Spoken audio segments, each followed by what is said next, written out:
The following episode contains discussions of drug addiction, transphobia, and death. Listen to your own discretion. It is Friday, the 16th of August, 2024. My name is Pigeon, and this is my song of the day.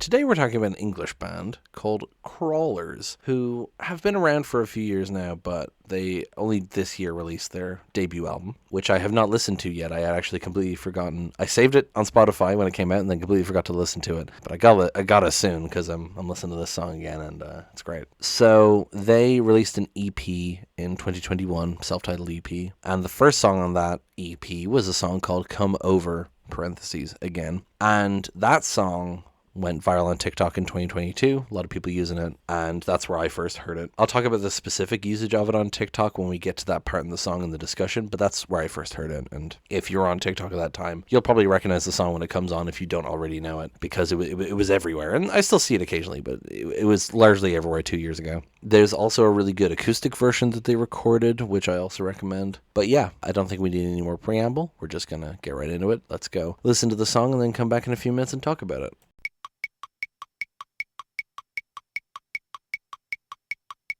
There it is. Come Over Again. Really like that song. I love the energy behind it. Not in the same way that I've said before about like really fast paced and relented. This is quite a slow song, but I just love how it's like dun dun dun dun dun dun dun. Like it has this kind of, it just keeps going and building and changing in melody and everything. You know, I really like how it builds up and it kind of explodes in the bridge. So let's talk about the lyrics. The band have said that the meaning is kind of open to interpretation and haven't like given a specific meaning to it. So a lot of people have had different interpretations. I have a specific one, but we'll get into that. So, fall asleep with a lighter in your hand. You can't fake it, that's telling. Smoke so much you can't even stand. Tell your dad that it's weed he's smelling. I don't, I won't, I guess. You're too young to know her. I think I'll go to sleep. I won't think about you until I think about when you tell me come over again. So someone in Genius marked it here that you're too young to know her is referring to her being addiction. And immediately this unlocked the song for me. I was like, yep, no, that makes sense. Because I wasn't sure what the song was about, but it would make sense for it to be about addiction. I mean, the references to smoking and weed in the first verse, but also like the idea of come over again, like the temptation to start using again, right? And it kind of frames it like it's talking about a toxic ex in certain ways, and other people have said that that's what it's about, but I think it's kind of using that as a lens to view addiction through, like the addiction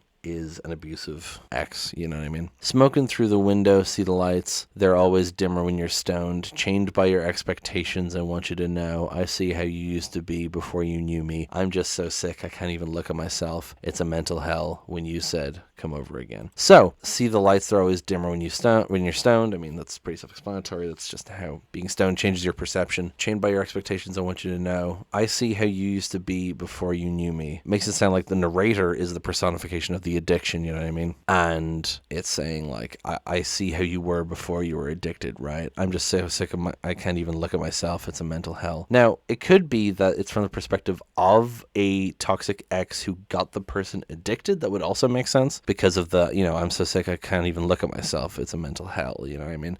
Like they're ashamed of what they've done to this person. And then take her name out of your mouth. You don't deserve to mourn. You just love the attention, or do you get bored? You like the power you have. Hope you get caught in the law. Do you think that you're happy? Just wait till you're sure. Pity she's a whore. And you said, come over again. So this, I think, could make, you know, take her name out of your mouth. You don't deserve to mourn. It's such an interesting turn of phrase. It could be talking to the person, like telling them to stop talking about drugs. It could be talking about the person to stop talking about their ex. It could be talking to the drugs, if that makes sense. You just love the attention, or do you get bored? You like the power you have. Hope you get caught in the law. Like, I think it makes sense if it's talking specifically to the addiction, you know what I mean? Pity she's a whore is likely a reference to Tis a Pity She's a Whore, a play by John Ford, which I know about because David Bowie did a song called Tis a Pity She Was a Whore on his final album Black Star. But anyway, I feel like calling the drug addiction a whore makes sense of like the idea that it's spread around, that many people use it, you know what I mean? That's just one interpretation. There can be a lot of different interpretations, but I think that makes the most sense to me. And then the rest of the song is just repeating, come over again.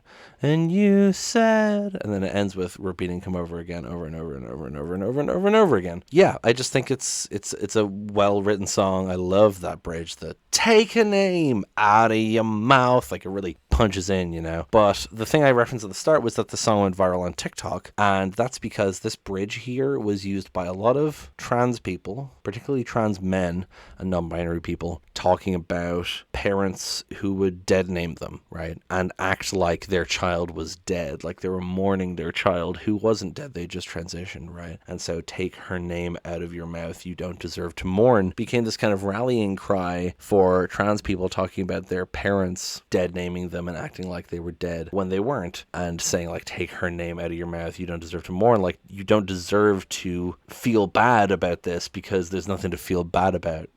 And I think that's a really interesting, it makes me think of, there's a poem: "Do not stand by my grave and weep. I am not there. I do not sleep. I am the thousand winds that blow. I am the diamond glints in snow. I am the sunlight on ripened grain. I am the gentle autumn rain. As you awake with morning's hush, I am the swift upflinging rush of quiet birds in circling flight. I am the day transcending night. Do not stand by my grave and cry. I am not there. I did not die." Now that's just a grieving poem, right? A bereavement poem specifically, and it's about death and the idea that someone lives on past their death, right? And there is a comic somewhere online. I'm sure I could find it. I think it was like originally posted on Tumblr. I'm sure I could find it and link it below. But it's using this as a metaphor for trans people being quote unquote mourned by their parents, right? And it's saying, "Do not stand at my grave and cry. I am not there. I did not die," because you don't deserve to mourn. I'm not dead. I am me now. I'm finally living, right? And so I've come to associate that poem with trans things because of that comic. I have a t-shirt with that line on it in the trans flag colors. And the same thing here, it has become this thing, even though the original intent of the song was probably not about that. The interpretation of the bridge in that way makes a lot of sense to me, and I think is really interesting. And I can't not think of it when I listen to the song, even though I have different interpretations for the song as a whole. So I just think that's very interesting. Anyway, I think that's all I really have to say. Thank you so much for listening. Go watch the music video, go listen to this song, go listen to the acoustic version. That's really good. Go watch some of those TikToks. They hit hard. Please hit like, hit subscribe, leave a comment, tell other people about this show. Thank you so much for listening, and I will talk to you tomorrow. Break it down.